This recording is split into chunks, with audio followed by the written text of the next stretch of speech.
Hola, ¿qué tal? Un saludo a todos los que se conectan a esta edición de Semana Noticias. Hoy estamos con una invitada muy especial, una persona que muchos de ustedes conocen, una voz inconfundible de la radio en los últimos años, que hoy viene acá no para contarnos una chiva de otros, sino de su propia vida. Paula Bolívar, bienvenida a Semana. Cristina, muchas gracias por la invitación. Paula, usted es pues muy conocida y muy querida en nuestro gremio, se ha ganado muchos premios Simón Bolívar, entre ellos uno pues de los más digamos, prestigiosos y queridos a su edad, que es el de Periodista del Año, y hoy está acá del otro lado. ¿Qué se siente pasar de entrevistadora a entrevistada? Uy, siempre, ahora entiendo a los que entrevistaba, siempre da miedo, da nervios estar al otro lado. Estamos acostumbrados a que usted siempre había dado, digamos, muchas chivas sobre escándalos, sobre investigaciones, sobre otras personas, pero hoy está aquí en Semana a contarnos una chiva suya. Adelante.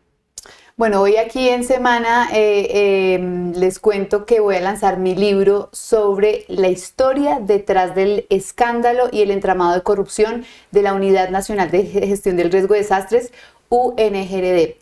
En este libro, Cristina, se detalla todo lo que sucedió, cómo llegué a la investigación, pero algo que es más exclusivo aún, que es la entrevista con Olmedo López desde el Centro de Reclusión Militar. Paula, Olmedo López es un personaje que pues obviamente es central en toda esta trama, pero también es un personaje muy enigmático, en cierto modo pues muy difícil de entrevistar. Cuéntenos cómo fue ese acercamiento que usted tuvo con él y cómo logró pues sacarle tantas verdades que esperamos conocer en su libro. Pues Cristina, realmente fue muy difícil, como usted lo dice. No, en la primera fue difícil, la primera visita fue difícil porque es un hombre que no dice mucho, pero insinúa constantemente, entonces no le responde a usted completo, pero sí le dibujan una libreta, porque suele tener siempre libretas, que fue lo que pasó con la libreta en donde anotó los nombres de los congresistas. Entonces es un hombre, como usted lo dice muy bien, es muy enigmático, entonces me tocó ir una y otra vez. Varias veces, varias visitas que por supuesto están cargadas de muchas noticias, pero también de muchos silencios, y silencios que para mí como periodista dicen mucho. Yo quisiera hacerle en esta entrevista pues un reconocimiento, porque a usted le debemos, y al trabajo después de muchos otros periodistas, el haber conocido quizás uno de los escándalos que más ha hablado de lo que es el gobierno de Gustavo Petro y de lo que es como la corrupción que se ha dado alrededor de ese gobierno. Pero quisiera, para quienes nos escuchan y de pronto no tienen tan en mente este entramado que sucedió alrededor de la UNGRD, que nos cuente quién es Olmedo López. Olmedo López es un hombre militante, fue militante del M-19, después rápidamente tuvo un ascenso en el gobierno del presidente Gustavo Petro, lo nombraron como director de la UNGRD. Eso es fundamental entenderlo, Cristina, porque la UNGRD tiene una forma de contratación que no es la ley 80, es decir, como son emergencias, usted puede sacar miles y miles de millones de pesos de un día para otro.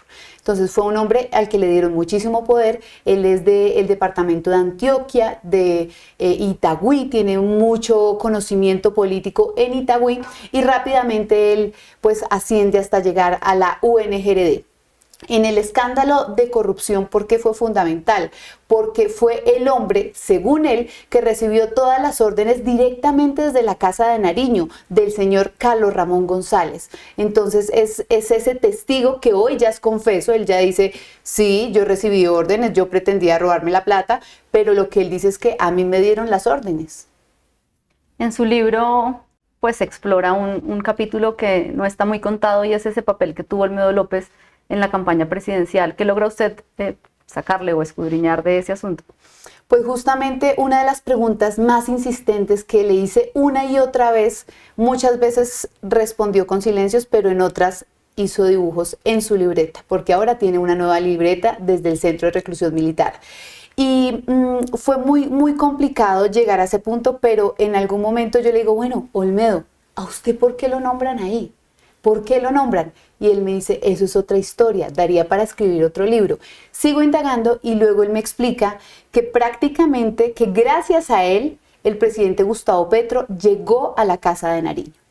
Lo que él me dice en la entrevista y que está en detalle en el libro, que se llama El desastre de los decentes, es que con esa estrategia que él le montó al presidente Gustavo Petro, él logró llegar a la presidencia. Olmedo López en el libro narra que el presidente Gustavo Petro lo llamó y le dijo, venga, yo sé que usted tiene la fórmula para ganar la presidencia, utilicémosla en mi campaña. En su libro usted cuenta algo que es pues muy llamativo, digamos, en esta historia y que pues seguramente fue el origen de ese título que usted tiene de su libro, y es cómo él participó en esa lista de los decentes y cómo un quemado termina pues como protagonizando esta situación. Cuéntenos ese giro que él da para llegar a participar pues en la campaña de esa manera. Pues Olmedo López empieza desde su primer cargo político fue como concejal de un pequeño municipio en el departamento de Antioquia. Allí ya tenía su carnet del M19. Luego él pues siempre ha tenido como unas ideologías de izquierda como muy claras, e incluso hoy lo sigue diciendo. Empieza así, luego intenta participar en la gobernación. Tiene como varios intentos, pero en el 2018 es cuando se une con el presidente Gustavo Petro y varios actores del Polo Democrático, ahí estaba también Clara López, varios participantes importantes, y crean la lista de los decentes. Y ese nombre ha llamado muchísimo la atención porque eran los decentes, y si uno se pone a buscar el archivo de lo que decía en su momento, en el 2018, Olmedo López, los periodistas le preguntaban, pero ¿usted por qué es decente? Y él, no, porque yo soy un hombre de ideologías de izquierdas, porque nosotros vamos a combatir la minería ilegal, nosotros queremos que la gente pueda acceder a la educación. Esos eran como los dos pilares de Olmedo López. Entonces es en 2018 cuando ellos se unen en la lista de los decentes, pero después ya en 2020, 2021, incluso cuando el presidente Gustavo Petro ya está en la Casa de Nariño, Olmedo López se vuelve en una ficha fundamental, porque es Olmedo López el que le ayuda al gobierno del presidente Gustavo Petro a ayudar a ese diálogo entre, digamos, los mineros que están tapando una vía. Se vuelve muy estratégico en todo el tema de paros y marchas y bloqueos. Olmedo López es, por decirlo así, como propias tropas de Gustavo Petro. Él había pertenecido al M19, él digamos que es un militante de izquierda genuino. Y en el libro suyo habla de un momento que seguramente le tuvo que impactar y doler, y es esta locución presidencial en la que el presidente Petro le dice que es un traidor de la izquierda. ¿Cómo le narra él ese momento?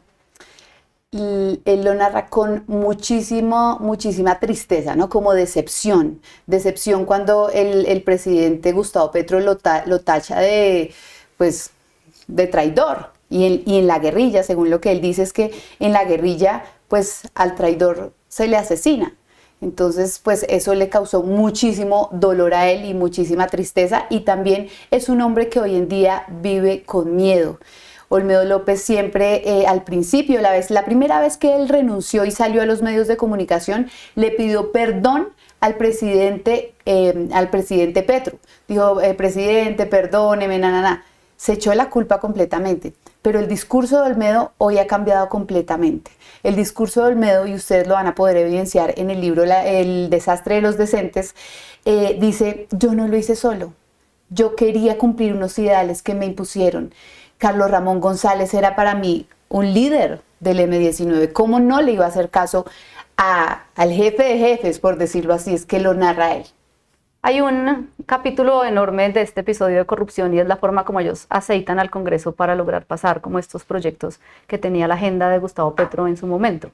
Y ahí pues nace todo esto que conocimos que lo llaman este cónclave en el que participaron tantos altos funcionarios.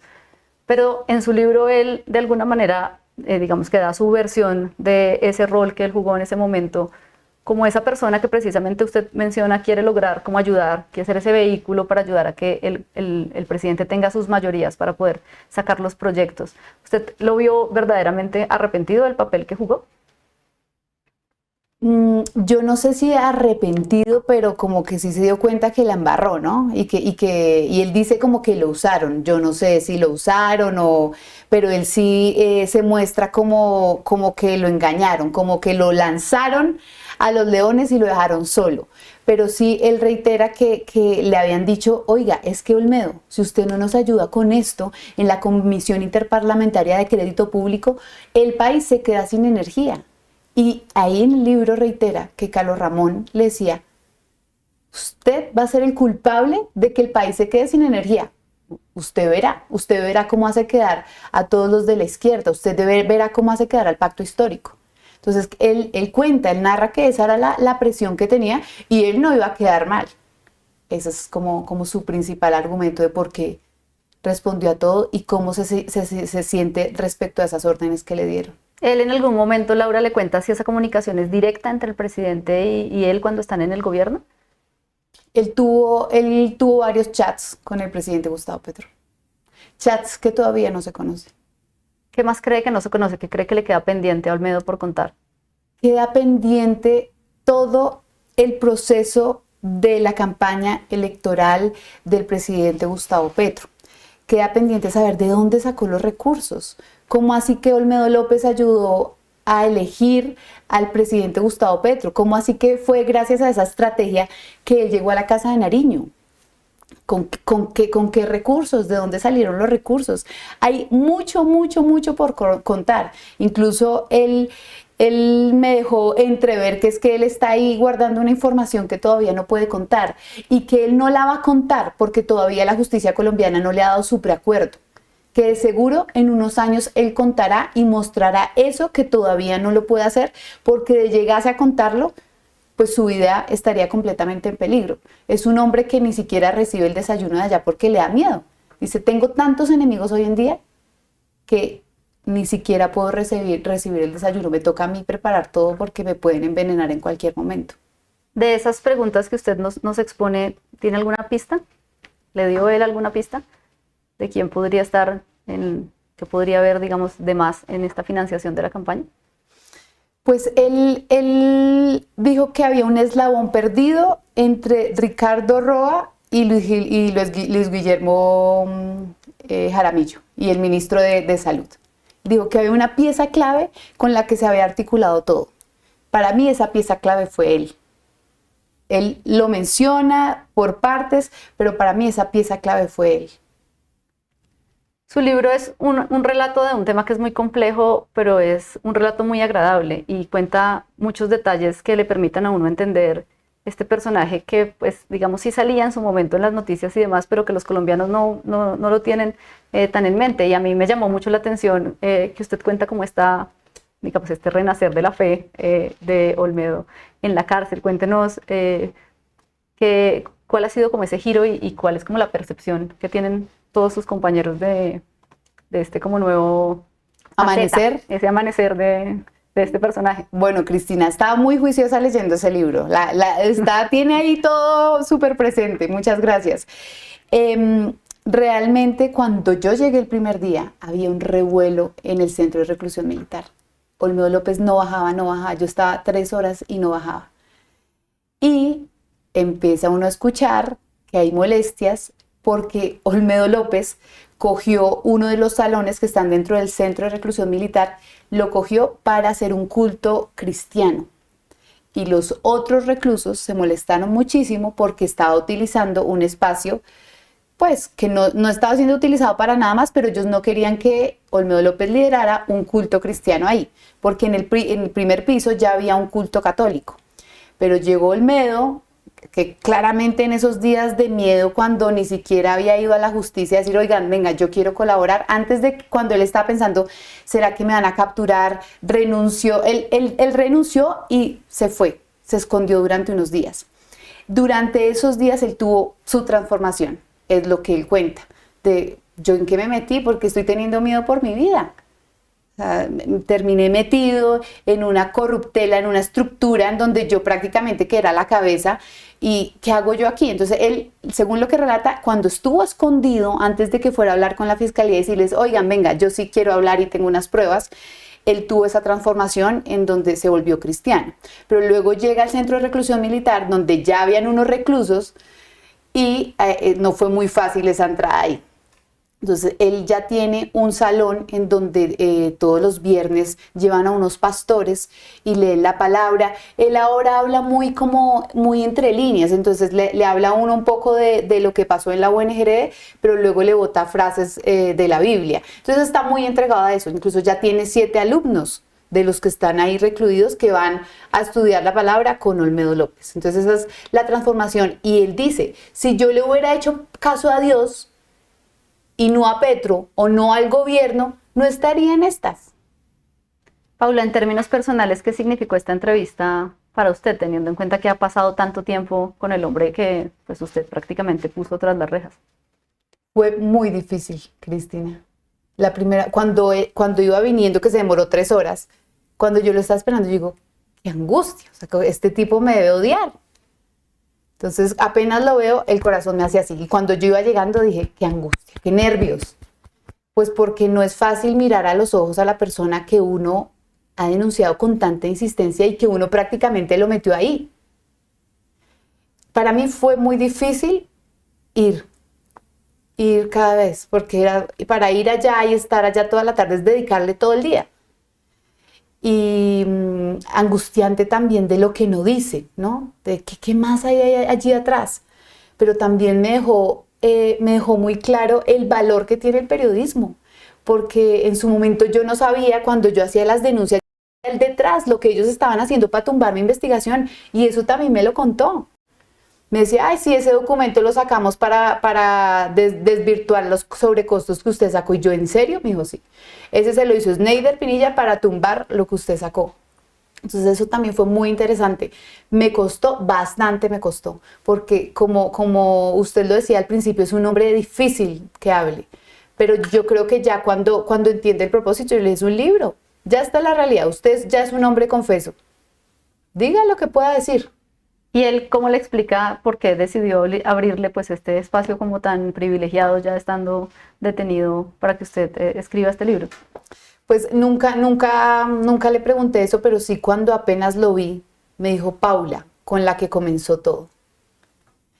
Y luego me dijo que a él le habían dicho que yo tenía una fundación en La Guajira y que por eso yo lo odiaba y lo denunciaba todos los días y por eso, mejor dicho, había hecho todo este escándalo. Y yo le expliqué, le dije, no, a ver, los periodistas que hacemos investigación tenemos la finalidad de denunciar hechos, delitos que atenten contra la administración pública, contra los recursos de los colombianos. Esto no es personal. Yo no lo estoy haciendo porque yo tenga una fundación. No, eso es totalmente falso. Mis denuncias son porque usted era un funcionario público y cometió varios delitos. No, ni de qué gobierno es, no. Era por su potestad del cargo que usted se puso en la mira de una periodista que lo denunció, no por más. Paula, este libro hace parte de una nueva faceta de su vida y quisiera preguntarle por su proyecto periodístico y sobre todo por qué Mujeres Bravas.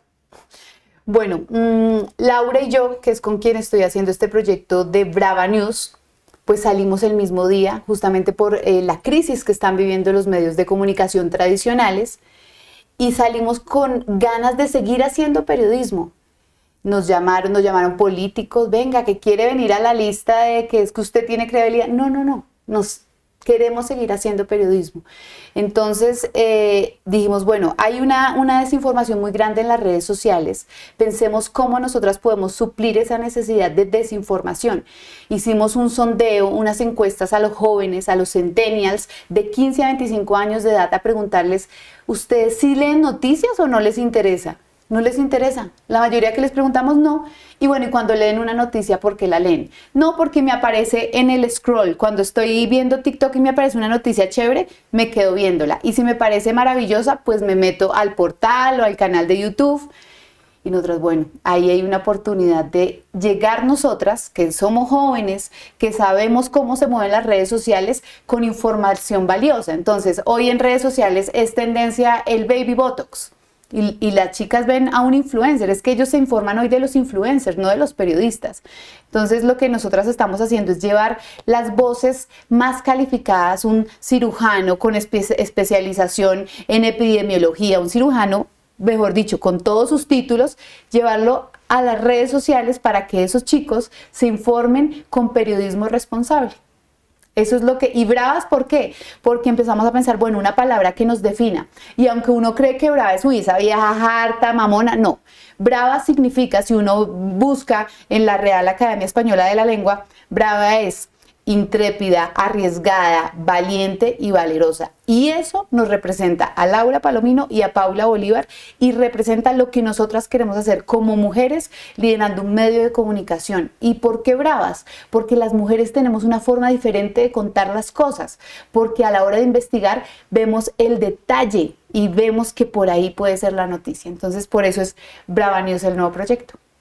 Laura, muchísimas gracias por acompañarnos en Semana. Le deseamos lo mejor a usted y a Laura Palomino en este nuevo proyecto que comienzan de Brava News. Y a todos ustedes los invitamos a leer el libro de Paula, que les permitirá pues entender uno de los capítulos aún no resueltos de todo lo que ha sucedido en este gobierno de Gustavo Petro. Gracias, Cristina, por esta invitación. No olviden, se llama El desastre de los decentes, la crónica que reveló y que generó un escándalo de corrupción, el más grande que ha tenido el gobierno del presidente Gustavo Petro. Así que cómprenlo y veanlo.